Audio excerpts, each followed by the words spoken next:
Hi everybody, Lee Brownlee here. This video is talking about how to choose a URL for your blog post. This is the training that we use for our own team at Stuff to Do, but we make the videos available to the wider world. So if it's helpful, we hope it is helpful. So URLs, what's a URL? So you should know this, that it's this string of text here. I think it's called something like a unique reference locator. I think that might be what it stands for, something like that.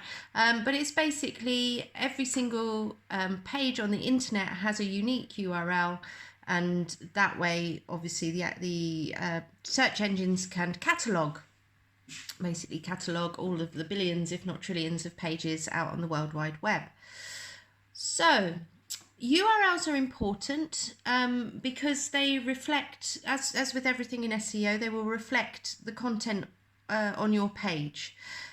So you always want to choose a URL that tells people something about what this article is actually going to talk about. So we're using our case study here. The keyword is thank you cards for kids to make, which I put into, where are we? Yoast earlier. So Yoast SEO, focus key phrase, thank you cards for kids to make. And the mission I'm on in the next little while through these videos is to turn Mr. Unhappy Face to Mr. Happy Face. So we go from red to green. And then I will know that the page is most probably SEO friendly. Right. So the thing you need to know is when you write your H1 header, this is all in WordPress. I can't speak for other platforms, I'm afraid, but I imagine they can't be too dissimilar. So we saw in the last video that we'd written our H1 header here, our title header. Now what that does on WordPress is it automatically turns it into your URL slug, as it's called. So all of this, print out thank you cards for kids to make for free at the moment, unless I do something different, is going to be used as the URL. Now there's several reasons why I wouldn't want this to be my URL. The first reason is even though in sort of stuff to do at home.com estate, we start all of our headlines with a verb, because it's stuff to do, so you're doing things and verbs are doing words. Actually, that doesn't mean that your URL needs to. It's something we do on the site, so when you're reading through it, you're reading the articles, there's sort of a nice active vibe to it. But in terms of the URL, no one's really reading your URLs very closely, so that's redundant. You don't need this. If it's useful, you can use it. If it's not, you don't need to. So that's one reason why I want to change this URL. I don't want it just to be the header. And then the second reason I want to change it is because here I've got this hyphen, and so it creates this very odd sort of 3 hyphen spot here.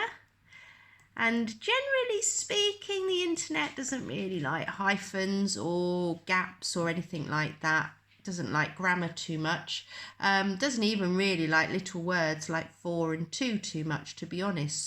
So having all of those 3 dashes in there is kind of a bit confusing, and so I'm just going to tidy it up. So if I want to tidy it up, where do I go? So I come down here to edit Snippet, which we will talk about later, so don't worry. And here you can see what they call the slug. Don't ask me why, I actually don't know. But I just want to change this. So what I'm actually going to say is, again, the same principle. You want the key phrase to be as near the beginning of the URL as possible.